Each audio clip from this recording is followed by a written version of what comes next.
Thank you so much for this incredible panel. Now we are going to start with our presentation for Coptic Solidarity's Key Advocacy Initiatives and Campaigns by Lindsay Rodriguez, Director of Development and Advocacy at Coptic Solidarity.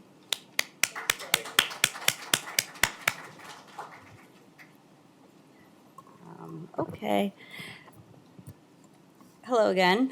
I'm going to share with you a little bit about what are the main initiatives of Coptic Solidarity. Because we haven't done an in-person event for quite some time, I think that there's possibly a lack of understanding of who we are, what we do, and what are our main areas that we're focusing on. So when I started thinking back of what we've been doing since the pandemic, it's quite a lot of things actually. So I've tried to narrow it down. But I will say that all of this information can be found on our website. If you do have any specific questions on our reports or anything like that, please be in touch with me and I can point you to those things. A distinctive of Coptic Solidarity is that we create advocacy and awareness. A lot of times people think that we run programs in the country. We don't. And the main reason for this is that we need independence. Independence from any church, independence from the government. Nearly all organizations that have worked on the COPs that have been COP specific have been influenced by one or the other or both, right? The church, the government. So we have a joint leadership, which is one way that we protect against that. And we do a variety of things to keep that independence. So one of the things when I talk with members of Congress and their staff is I explain we will probably sound a little more strident than other groups, but that's because we have the independence and we can speak that way. There was reference to things that the Pope had said regarding the situation in Egypt. And I think often we need to remember that religious leaders in a country are also thinking of their spiritual responsibility, and so they may say things under pressure. That always needs to be kept in mind.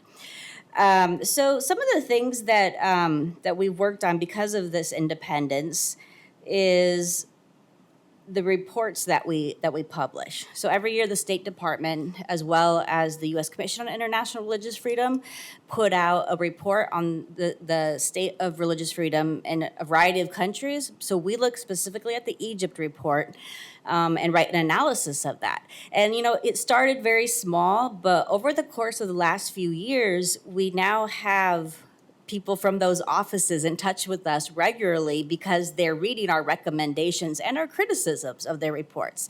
One of the hugest gains that we've seen is in this last report, both USCIRF and State Department talked about trafficking of Coptic women and minor girls.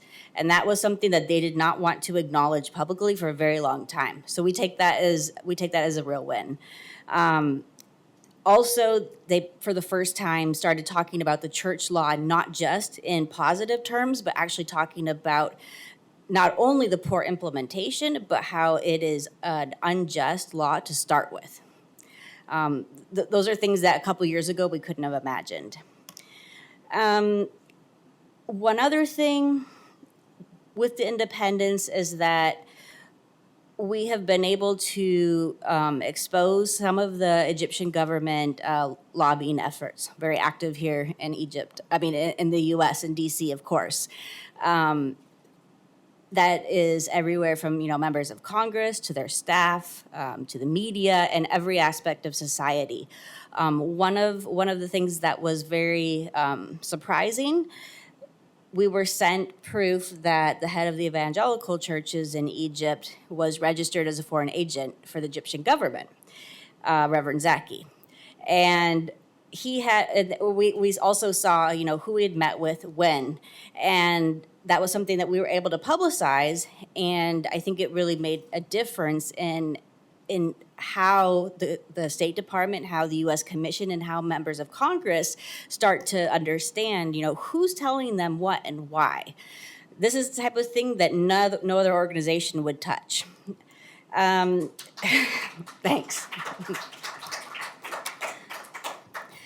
Another area of focus, I think I have it up here. I think it was Congressman Wolf who was talking earlier about the need to keep touching on all the different aspects of discrimination, right? And so one of the things that Coptic Solidarity has been able to do is to look at discrimination in sports, discrimination and trafficking of Coptic women and girls. We've written a variety of reports. We looked at, the definition of trafficking so that we could start utilizing our language and our advocacy initiatives to fall within international norms. It's made a huge difference. This is our latest. It's a report that basically explains that the Copts are the indigenous people of Egypt. And while there's no way to apply for this status officially, we did meet with the UN Special Rapporteur in April, very recently. The UN Special Rapporteur for Indigenous Peoples gave him a copy of our report, asked for feedback, and also his best advice was, it's the indigenous people themselves who have to claim that they're indigenous, make their case. When will you be considered indigenous? When you've made your case to enough people, to enough countries, when they start to acknowledge that you are the indigenous people. And so that's something that we took from the meeting that we'll continue to work on. And it's also why it's the theme of this conference. The panel this morning on international advocacy, that's obviously going to be a huge focus for us. There's a lot of new avenues available to us, and with partnership, because working at New York, working in Geneva, all of that, it is quite an expense and an effort. So we'll be partnering a lot to be able to submit reports, to be able to advocate better. And one of those, a lot of people have mentioned Rami Kamal. We actually, because of Jubilee campaign, mentioned to us that we could write a report and submit it about retaliation. He was actually originally imprisoned because he met with a UN Special Rapporteur, and then he was invited to speak in Geneva. When he went to get his passport, his visa to leave, that's when he was arrested. So those are the types of things that we can pursue better in collaboration at the UN. Congressman French Hill spoke today, and he's somebody who Coptic Solidarity recruited to work on Coptic issues after his first trip to Egypt as a member of Congress. Since that time, he has introduced 3 resolutions on behalf of Copts that we have been able to help contribute language to. Unfortunately, none of those have passed, and so we're going back to the drawing board. But just introducing something is enough to get it on the radar, and it's enough to send a message to the Egyptian government, and it makes them, realize that they're under a microscope, that people are watching what they're doing. So it's important to continue those types of efforts. Just in the last year, well, with Rami Kamal, we worked on his case from the day he was arrested. We were actually in a meeting here in DC. We found out, put out a press release, and we worked extensively on getting him released. Also with Peter Ragab, lesser known, but we were behind working with him as well to get him released. We continue to work on cases. I know some of these have been mentioned earlier today, such as baby Shenouda. One of the really important things to mention is that case is not resolved. It's no longer in the public, attention, right? But he had a Christian name. He was given a Muslim name. Now he has a third name. He didn't get his original name back, his Christian name. No. The government gave him a new name that's neutral. So that's one thing to remember about the case. It's also not a permanent order. At any time, the Egyptian government can take baby Shenouda away from the adoptive parents. They've not been given the right to adopt him.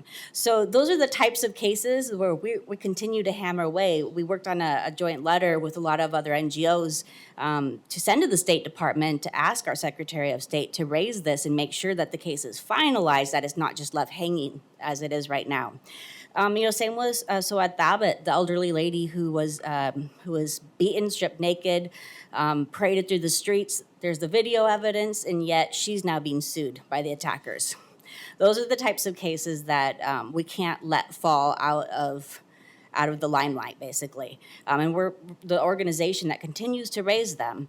And then there's just, as you have seen, those of you who follow what's happening in Egypt, there has been a real increase in attacks on Copts in the streets.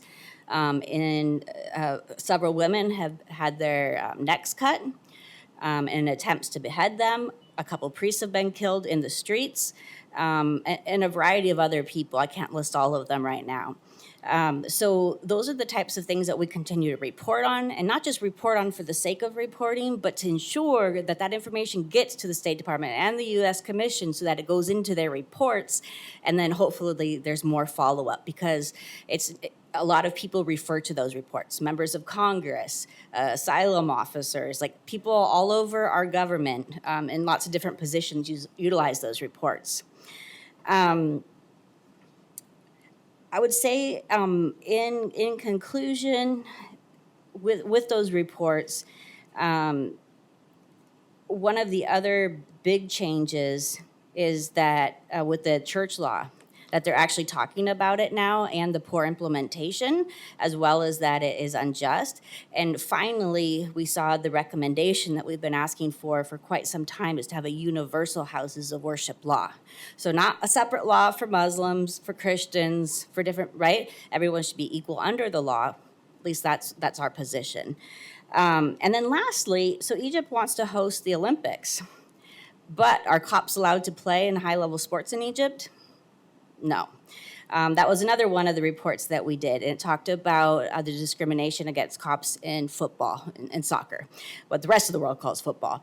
And we have run multiple campaigns targeting FIFA, targeting the Egyptian Football Association, and making sure to continue to highlight this so that a country who doesn't even allow their own minorities to play, they should never be allowed to host the Olympics.